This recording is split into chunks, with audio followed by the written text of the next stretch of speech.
안녕하세요. 오늘 여러분께 한 여인의 치정과 복수에 관한 이야기를 들려드리려고 합니다. 이 이야기는 실제로 일어난 일을 바탕으로 재구성한 것입니다. 시작하기 전 선생님들 구독, 좋아요 부탁드립니다. 저에게 큰 격려가 됩니다. 매일 아침 7시 TV 인생에서 새로운 실화로 찾아뵙겠습니다. 그럼 바로 실화 속으로 들어가 보시죠. 저는 박선옥, 46의 나이에 혼자 아들을 키우며 살아가고 있었습니다. 인천의 작은 시장 한편에서 반찬 가게를 하며 하루하루를 버텨나가고 있었죠. 남편이 세상을 떠난 지도 벌써 3년이 흘렀습니다. 그의 여름은 유독 무더웠어요. 새벽 5시부터 일어나 김치를 담그고 나물을 무치는 일상이 반복됐습니다. 손등에 밴 양념 냄새와 기름때가 지워지지 않을 만큼 열심히 살았지만 가게 매출은 날로 줄어들고 있었어요. 그런 어느 날이었습니다. 평소보다 손님이 적어 한가한 오후 가게 앞으로 검은색 승용차 한 대가 멈춰 섰어요. 차에서 내린 남자는 깔끔하게 다린 정장에 가죽 구두를 신고 있었습니다. 이 시장통에서는 보기 드문 차림새였죠. 강도현이라고 자신을 소개한 그 남자는 50이 넘어 보이는 나이였지만 여전히 남성적인 매력이 느껴졌어요. 넓은 어깨와 단단한 턱선 그리고 날카로운 눈빛이 인상적이었습니다. 도연은 제 가게 앞에서 한참을 서성이더니 결국 들어왔습니다. 김치찌개 한 그릇을 주문하면서 말을 걸어왔어요. 사장님, 여기서 오래 장사하셨나요?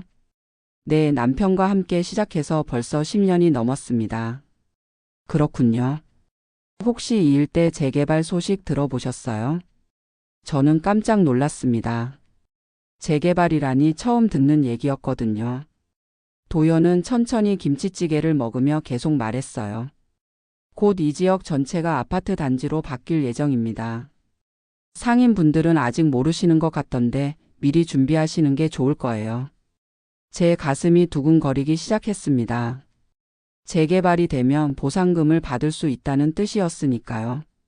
하지만 동시에 불안감도 밀려왔어요. 이런 일에 대해 아는 게 하나도 없었거든요.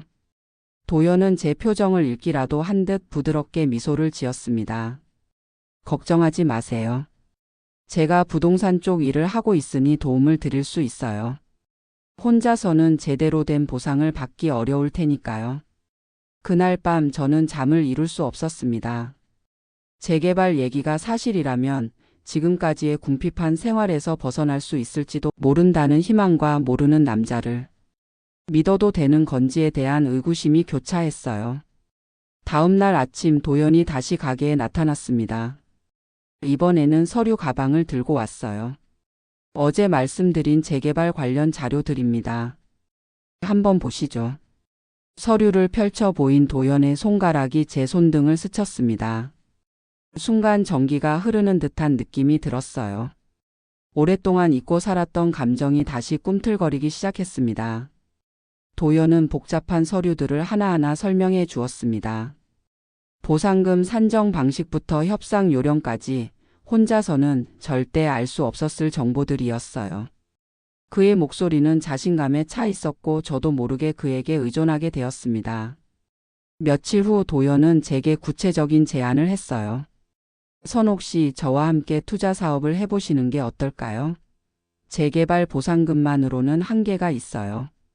하지만 미리 주변 땅을 사둔다면? 저는 망설였습니다. 남편이 남긴 보험금이 조금 있긴 했지만 그게 전 재산이었거든요.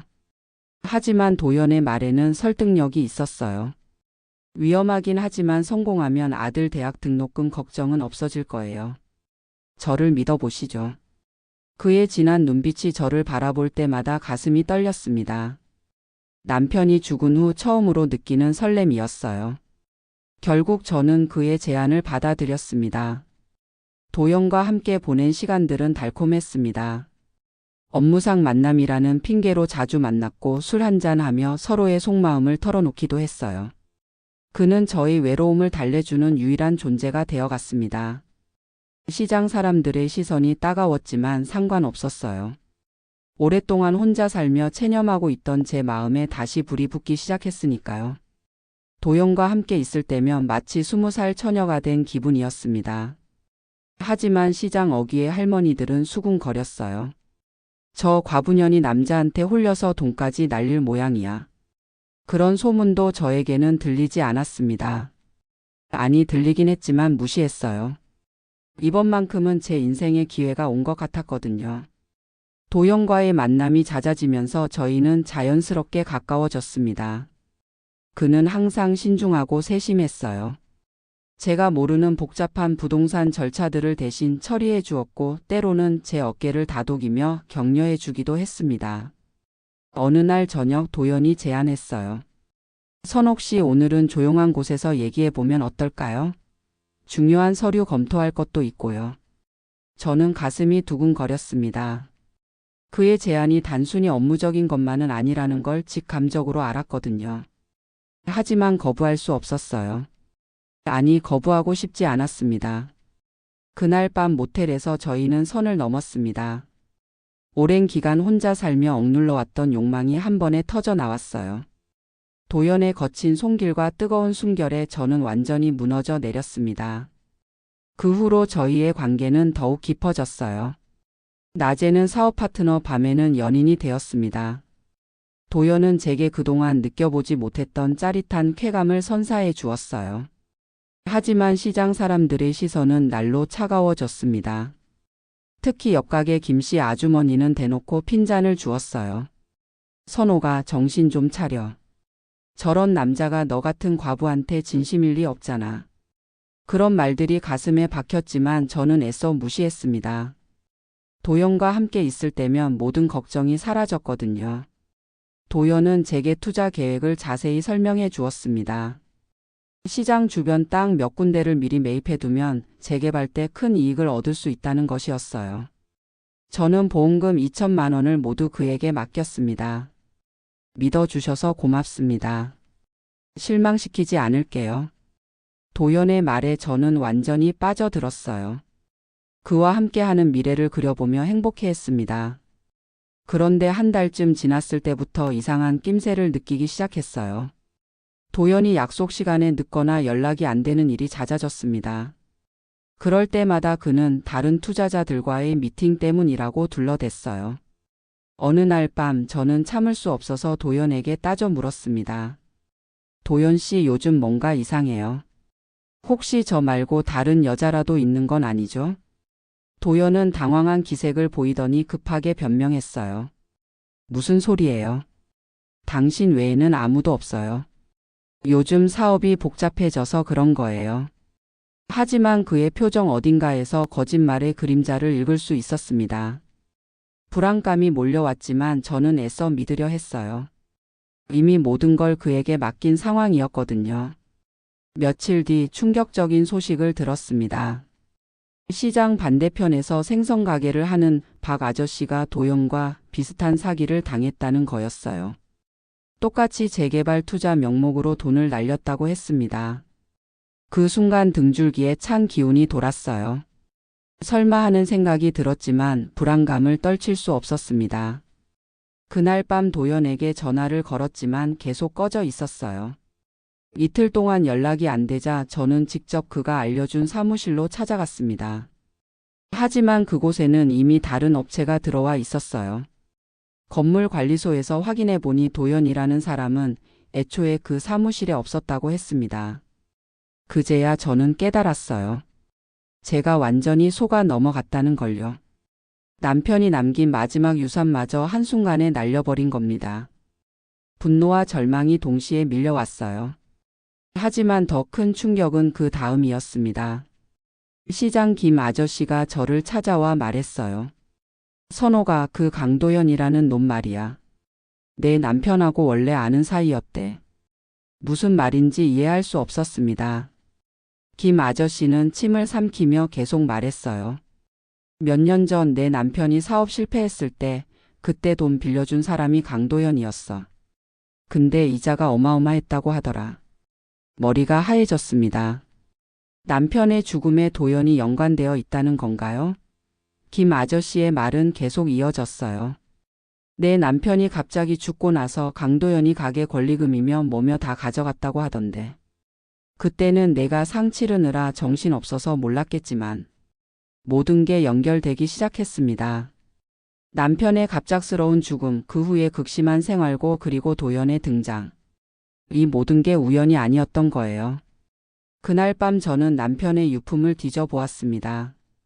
평소에는 차마 열어볼 수 없었던 서랍과 상자들을 하나하나 뜯어보았어요. 그리고 마침내 찾아냈습니다. 남편이 숨겨둔 차용증과 계약서들을요. 서류들을 보는 순간 온몸에 소름이 돋았습니다. 도연의 이름이 곳곳에 적혀 있었어요.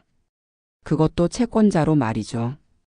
남편이 빌린 돈의 이자는 월 5%, 정말 살인적인 수준이었습니다. 더욱 끔찍한 건 마지막 서류였어요. 남편이 죽기 일주일 전에 작성된 것으로 가게와 집 명의를 모두 도연에게 넘기겠다는 각서였습니다. 남편의 필체는 떨리고 있었어요. 얼마나 다급했으면 이런 각서까지 썼을까요? 저는 울음이 터져 나왔습니다. 남편이 혼자 그 모든 고통을 견뎌내다가 결국 심장마비로 쓰러진 거였어요. 그리고 도연은 남편이 죽자마자 나타나서 모든 걸 가져갔습니다. 그런데 그게 끝이 아니었어요. 3년이 지나 저를 다시 찾아온 이유가 따로 있었던 겁니다. 재개발로 인한 보상금까지 노리고 있었던 거였어요. 다음 날 저는 도연에게 전화를 걸었습니다. 놀랍게도 이번에는 받더군요. 도연 씨 만나서 얘기해요. 무슨 일인가요? 목소리가 좀 이상한데. 그냥 만나요. 시장 뒤쪽 커피숍에서요. 1시간 후 도연이 나타났습니다. 평소와 달리 불안한 기색이 역력했어요. 저는 가져온 서류들을 테이블에 펼쳤습니다. 이게 뭔지 아시죠? 도연의 얼굴이 순간 굳었습니다. 하지만 곧 태연한 척하며 말했어요. 옛날 일이네요. 사업이라는 게 원래 그런 거 아닙니까? 사업이요? 제 남편을 죽음으로 몰고 간 게 사업이라고요? 저는 목소리를 높였습니다. 커피숍 안에 다른 손님들이 저희를 쳐다보기 시작했어요. 도연은 주변을 의식하며 목소리를 낮춰 말했어요. 선옥 씨 진정하세요. 과거 일과 지금 우리 사이는 별개 아닙니까? 별개라고요? 처음부터 저를 이용할 생각이었던 거 아니에요? 그의 표정에서 가면이 벗겨지기 시작했습니다. 더 이상 다정한 모습은 찾아볼 수 없었어요. 그래서 어쩌겠다는 거예요? 이미 투자한 돈은 회수 불가능합니다. 사업이라는 게 원래 리스크가 있는 법이죠. 저는 분노로 온몸이 떨렸습니다. 하지만 동시에 절망감도 밀려왔어요. 이미 제가 가진 모든 돈을 그에게 맡긴 상황이었거든요. 도연은 자리에서 일어나며 차갑게 말했습니다. 아무튼 계약은 계약입니다. 법적으로 문제될 건 하나도 없어요. 그가 떠나고 나서 저는 한참을 그 자리에 앉아 있었습니다. 배신감과 수치심이 교차했어요. 어떻게 이런 상황에 처하게 되었는지 믿을 수가 없었습니다. 집에 돌아와서 저는 모든 서류를 다시 검토해 보았습니다. 그리고 충격적인 사실을 더 발견했어요. 제가 도연에게 준 돈으로 매입했다던 땅들이 실제로는 존재하지 않거나 이미 다른 사람 명의로 되어 있었던 겁니다. 완전히 사기를 당한 거였어요. 그것도 남편을 죽음으로 몰고 간 장본인에게 말이죠. 그날 밤 저는 한 가지 결심을 했습니다. 이대로 당하고만 있을 수는 없다는 거였어요. 도연이 제게서 빼앗아간 모든 것들을 되찾아야 했습니다. 다음 날부터 저는 도연에 대해 알아보기 시작했습니다. 그의 진짜 신원과 다른 피해자들은 없는지 조사했어요. 놀랍게도 도연의 실명은 강도연이 아니었습니다. 진짜 이름은 강성진이었고 이미 여러 차례 사기 전과가 있는 인물이었어요. 더 조사해보니 저 같은 피해자가 여럿 있었습니다. 모두 중년에 홀로 사는 여성들이었어요. 그는 이런 여성들을 의도적으로 타겟으로 삼아 접근했던 겁니다. 분노가 치밀어 올랐지만 동시에 계획도 세워졌어요. 도연을 똑같은 방식으로 역이용해 주겠다고 다짐했습니다. 저는 도연에게 다시 연락했습니다. 마치 아무 일 없었던 것처럼 평상시 목소리로 말이죠. 도연 씨 미안해요. 그날 너무 흥분했나 봐요. 다시 만나서 얘기할 수 있을까요? 도연은 당황스러워했지만 결국 만나 주었어요. 저의 갑작스러운 태도 변화를 의심스러워했지만 저는 능숙하게 연기했습니다. 사실 그날 밤 잠을 못 잤어요. 도연 씨가 없으면 저는 정말 아무것도 할 수 없거든요. 저는 일부러 약한 모습을 보였습니다. 도연의 경계심을 누그러뜨리기 위해서였어요. 그는 제 연기에 속아 다시 친근하게 굴기 시작했습니다. 그 후로 저는 도연과의 관계를 지속하면서 동시에 그의 약점을 파헤치기 시작했어요. 그의 휴대폰을 몰래 보거나 만나는 사람들을 미행하기도 했습니다. 몇 주 후 결정적인 증거를 잡았어요. 도연이 다른 여성들과도 똑같은 수법을 쓰고 있다는 걸 확인했습니다. 심지어 저와 만나는 날 다른 여자와 모텔에 들어가는 모습까지 목격했어요. 그날 밤 저는 도연을 불러냈습니다. 평소처럼 달콤한 목소리로 말이죠. 오늘은 특별한 선물이 있어요.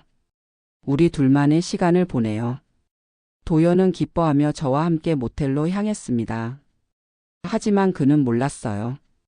제가 이미 모든 걸 알고 있다는 걸 말이죠. 침대에서 격렬한 시간을 보낸 후 도연이 잠들어 있을 때 저는 그의 가방을 뒤져보았습니다. 그리고 찾아냈어요.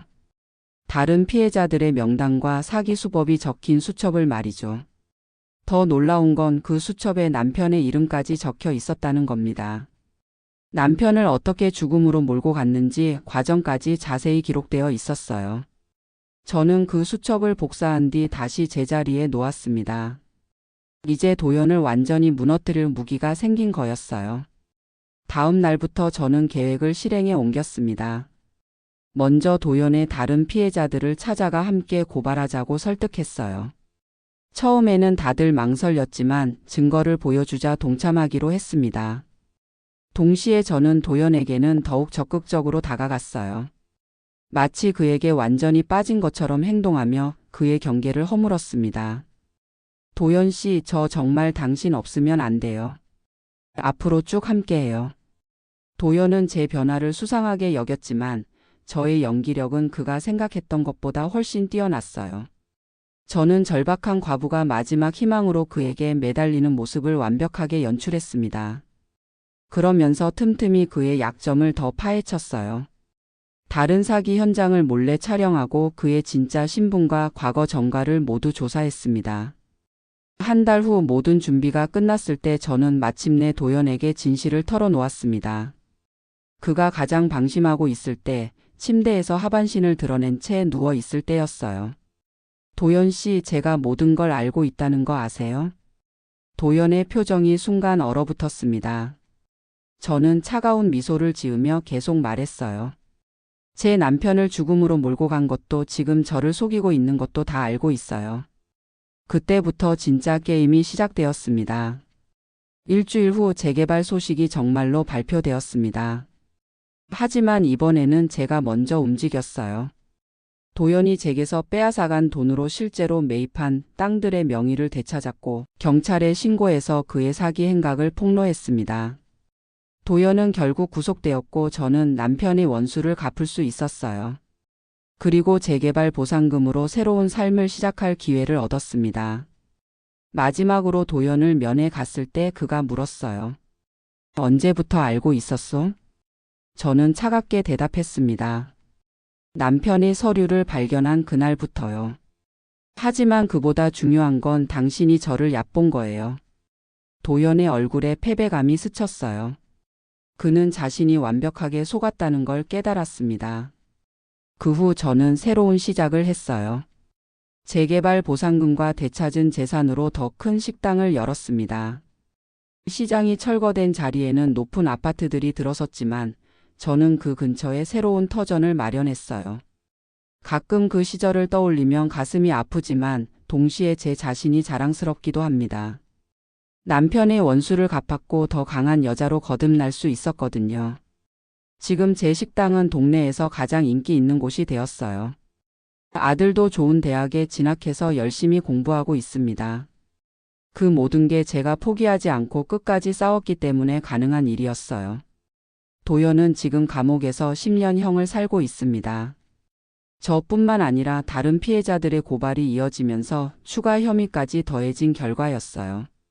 법정에서 마지막으로 그와 마주쳤을 때 그의 눈에는 후회와 절망만이 남아 있었습니다.